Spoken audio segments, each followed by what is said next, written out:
अशोक खरात प्रकरणात गंभीर आरोप करत माजी आमदार वैभव नाईक यांनी गृह विभागावर निशाणा साधलाय। पीडित महिलेने वर्षभरापूर्वी शिर्डी पोलीस ठाण्यात तक्रार दिली होती, तरी तपास काही महिन्यांपूर्वीच पूर्ण झाला होता असंही त्यांनी सांगितलंय। सत्ताधारी पक्षातील काही नेत्यांचे या प्रकरणाशी संबंध असल्यामुळे निवडणुका पार पडेपर्यंत हे प्रकरण जाणीवपूर्वक दाबून ठेवण्यात आल्याचा आरोप त्यांनी केलाय। तसंच या संपूर्ण प्रकरणाची आणि तपासातील विलंबाची सखोल चौकशी करावी अशी मागणी देखील त्यांनी केली आहे। बाबा अशोक खरात हा खरं तर गेल्या वर्षभरापूर्वी याच्यावर पीडित महिलेने शिर्डी येथे पोलीस कंप्लेंट केली होती आणि याचा तपास 5-6 महिन्यापूर्वीच झाला होता। परंतु या सरकारमध्ये जे 2-3 पक्ष आहेत, या पक्षातले अनेक लोक या भोंदूबाबामुळे अडचणीत येणार होते, म्हणून गृह खात्याने या प्रकरणाची तपासाची लोकांपुढे आणण्याचं काम हे नगरपालिका, महानगरपालिका आणि जिल्हा परिषद निवडणुकी झाल्यानंतर हे आलेलं आहे आणि त्यामुळे उजेडात आलेलं आहे आणि त्यामुळे या सगळ्या प्रकरणाला राजकीय पक्षातल्या लोकांना आपल्या सहकारी पक्षांना वाचवण्यासाठी गृह खात्याने हे प्रकरणाची तपास हा उशिरा केला की काय आणि त्याची सुद्धा चौकशी झाली पाहिजे। कारण या प्रकरणाच्या खरं तर या प्रकरणामध्ये अनेक राजकीय लोक आहेत आणि या सरकारच्या विरोधात या संदर्भात लोकांमध्ये रोष होणार होता, म्हणून ह्या सगळ्या निवडणुका झाल्यानंतर या सगळ्या भोंदूबाबा अशोक खराताच्या जो काही प्रकरण आहे ते नंतर पद्धतशीरपणे बाहेर काढले की काय याची सगळ्याची चौकशी व्हावी अशी आमची शिवसेना उद्धव बाळासाहेब ठाकरे पक्षाद्वारे मागणी आहे। गोंदिया जिल्ह्याच्या आमगाव शहरापासून जवळच असलेल्या किडंगीपार गावात 3 देशी दारूचे दुकानं असून या देशी दारूच्या दुकानांवर बंदी घालण्यात यावी या प्रमुख मागणीला घेऊन किडंगीपार येथील शेकडो महिला पुरुषांनी आमगाव येथील तहसील कार्यालयावर 24 तासांपासून ठिय्या मांडलाय। 20 मार्च रोजी दुपारपासून सुरू झालेलं हे आंदोलन दुसऱ्या दिवशी देखील सुरूच आहे। काल सायंकाळी आंदोलनकर्ते आणि पोलीस प्रशासनामध्ये तणाव निर्माण झाला होता, मात्र दुसऱ्या दिवशी आज आंदोलन सुरूच आहे आणि मागण्या पूर्ण झाल्या नाही तर येत्या 10 एप्रिलला रास्ता रोको आणि रेल्वे रोको आंदोलन करण्याचा इशारा स्थानिकांनी दिलाय। आम्ही दारूबंदी या मुद्द्यासाठी इथं एकत्रित आलेलो आहोत। काल सायंकाळी 5:45 वाजे जे प्रशासकीय अधिकारी आहेत, जे आपले DYSP साहेब आहेत, मडावे साहेब, यांनी खूप जास्त आमच्यावर अत्याचार केलेला आहे। त्यांनी आमची ओढणी ओढला, त्याच्यानंतर आमचे काकूंचे ब्लाऊज ओढला।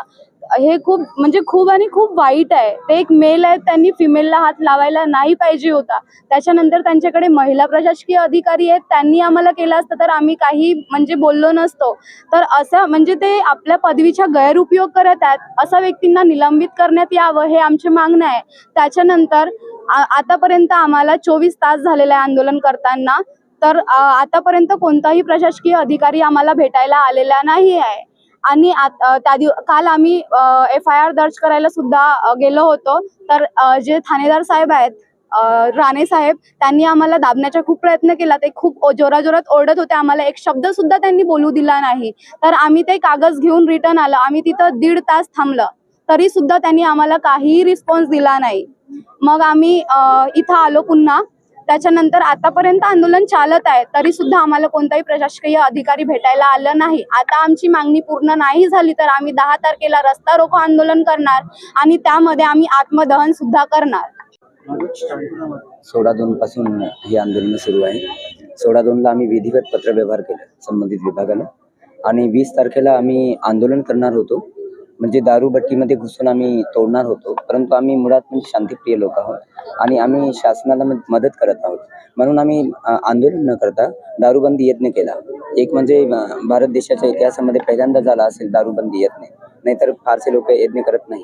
मग आम्ही 24 तारखेला रास्ता रोको करणार होतो, तोही आम्ही थांबवला आणि आम्हाला 5 तारखेला जे सर्वे करू असं सांगितलं होतं, त्याच्यामध्ये आमच्यासोबत धोकाधडी, एक षडयंत्र करण्यात आलेलं आहे आणि आता म्हणतात ते प्रभागवाईज निवडणूक, तर प्रभागवाईज आम्हाला मंजूर नाही, कारण की तक्रारकर्ता किडंगीपार गावचे आहेत आणि दारूच्या भट्ट्या पण किडंगीपारच्या हद्दीमध्ये आहेत, म्हणून किडंगीपार गावचीच निवडणूक करावी अशी मागणी आमची आहे। आणि निवडणूक जर उशिरा होत असेल तर आणि आमचं तर हे मागणं आहे की येत्या 10 तारखेच्या आधी निवडणूक लागावी आणि निवडणूक होईपर्यंत दारूचे दुकानं बंद करण्याचे आदेश आम्हाला लिखित रूपात द्यावे, ही मागणी आहे। आणि हे नाही झालं तर आम्ही येत्या 10 तारखेला 10/4ला रस्ता रोको, रेल्वे रोको आणि मी स्वतः आत्मदहन करणार आहे। माझ्यासोबत 4 महिला आत्मदहन करणार आहेत।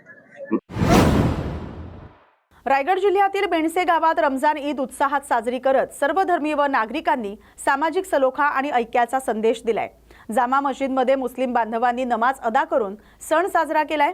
या निमित्तानं हिंदू, मुस्लिम, बौद्ध आदी सर्व धर्मीय नागरिक एकत्र येत एकमेकांना ईदच्या शुभेच्छा दिल्या। गळाभेट, गुलाब पुष्प आणि गोड पदार्थांच्या माध्यमातून भाईचाऱ्याचं वातावरण निर्माण झालं। पोलीस प्रशासनाच्या चोख बंदोबस्तात कार्यक्रम शांततेत पार पडला। बेणसे गावात एकोप्याची परंपरा पुन्हा एकदा अधोरेखित झाली। रमजानच्या पवित्र महिन्यात सुन्नी KGN मशीद आलापल्लीत अध्यक्ष रियाज खान पठाण आणि सर्व कमिटी सदस्यांनी उपवास करणाऱ्या मुस्लिम बांधवांसाठी उत्कृष्ट सोयी सुविधा उपलब्ध करून दिल्या। महिनाभर कोणतीही अडचण येऊ नये यासाठी व्यवस्थापनाकडून आवश्यक तयारी केली गेली। दरम्यान पोलीस विभागातर्फे PI हर्षल एकरे आणि त्यांच्या टीमनं चोख बंदोबस्त ठेवला, ज्यामुळे परिसरात रमजान काळात शांतता आणि सुव्यवस्था कायम राहिली। स्थानिक नागरिकांनी या व्यवस्थापन आणि पोलीस टीमच्या सहकार्याचं कौतुक केलं। या बातमीचा आढावा घेतलाय प्रतिनिधी अज्जू पठाण यांनी। मस्जिद में जो नमाज पठन किया गया उसमें व्यवस्था कैसी थी और कैसा अरेंजमेंट किया गया ये अपन जनता से जान लें।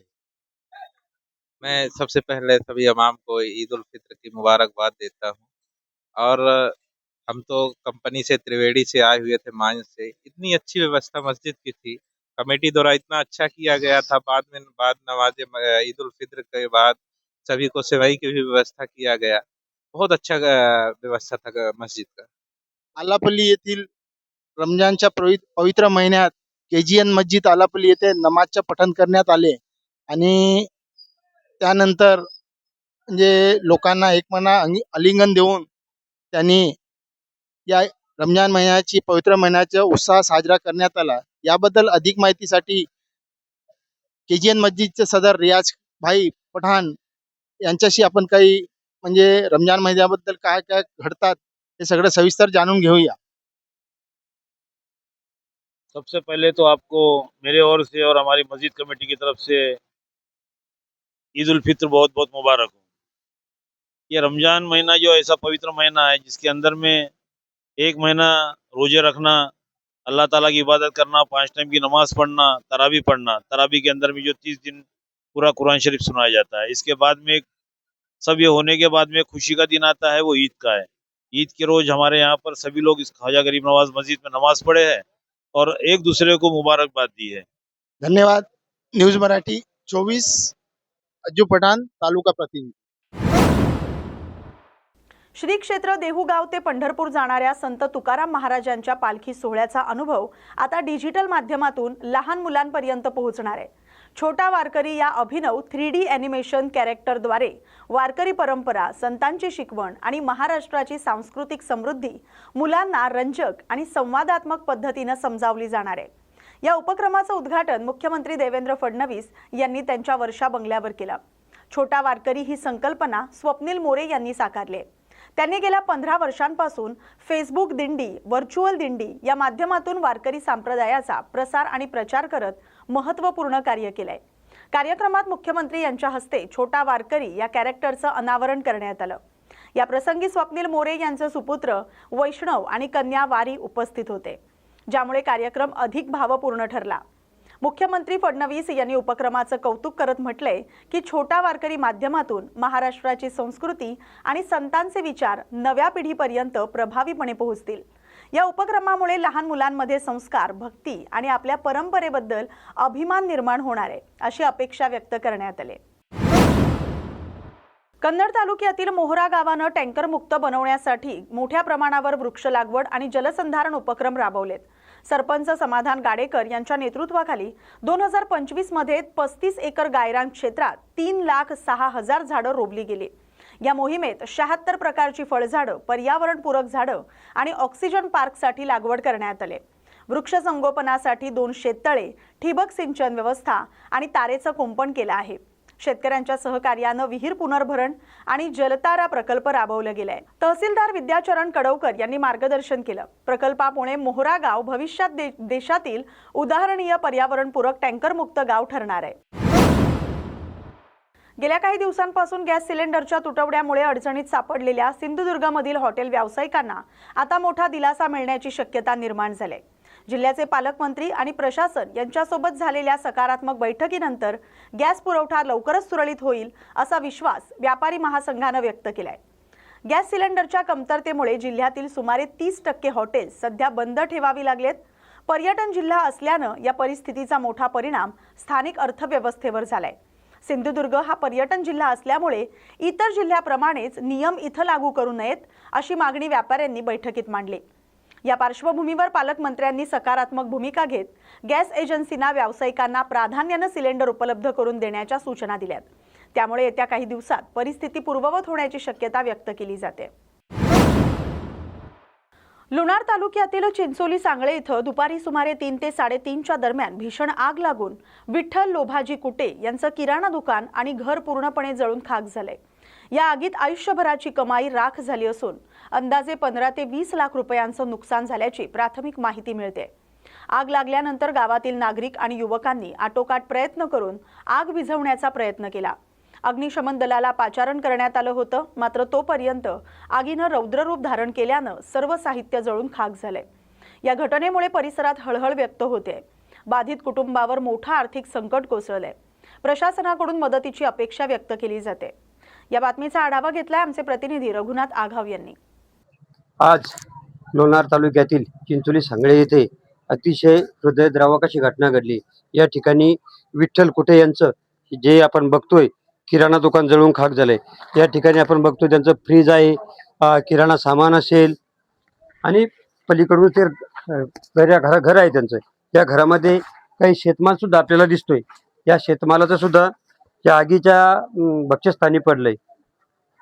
तर या आगीबद्दल आणि या झालेल्या नुकसानीबद्दल आपण या ठिकाणी स्थानिकाकडून किंवा त्या दुकानदाराकडून त्यांच्याकडून सर्वांकडून माहिती घेणार आहोत. हे दुकान आपलं होतं का? आग कशामुळे लागली असा काय अंदाज? लाईनचा खर्च झाला असणार.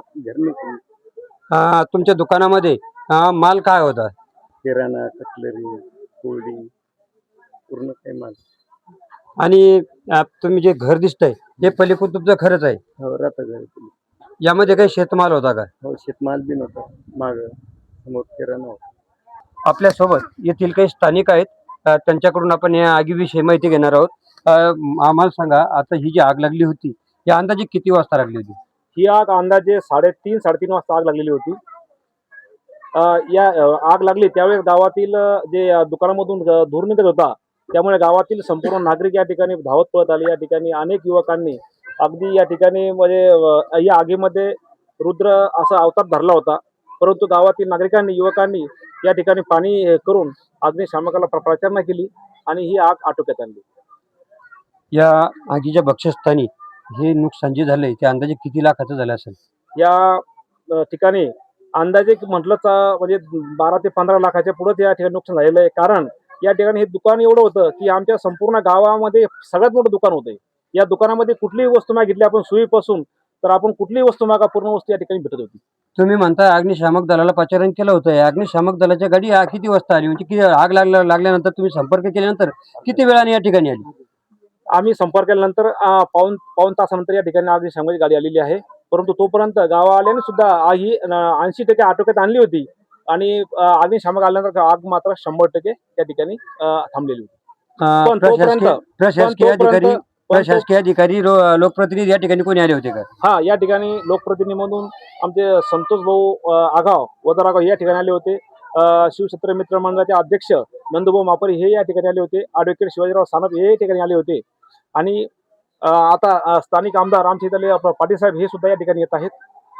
आणि माननीय आमदार खासदार साहेब यांनी या ठिकाणी तहसीलदारांना फोन लावून सूचना दिलेल्या आहे की या ठिकाणी जाऊन आपण स्वतः पंचनामा करावा की या ठिकाणी जे नुकसान झालेलं आहे काही या निश्चितच मालाच नुकसान झालं नाही भाऊ.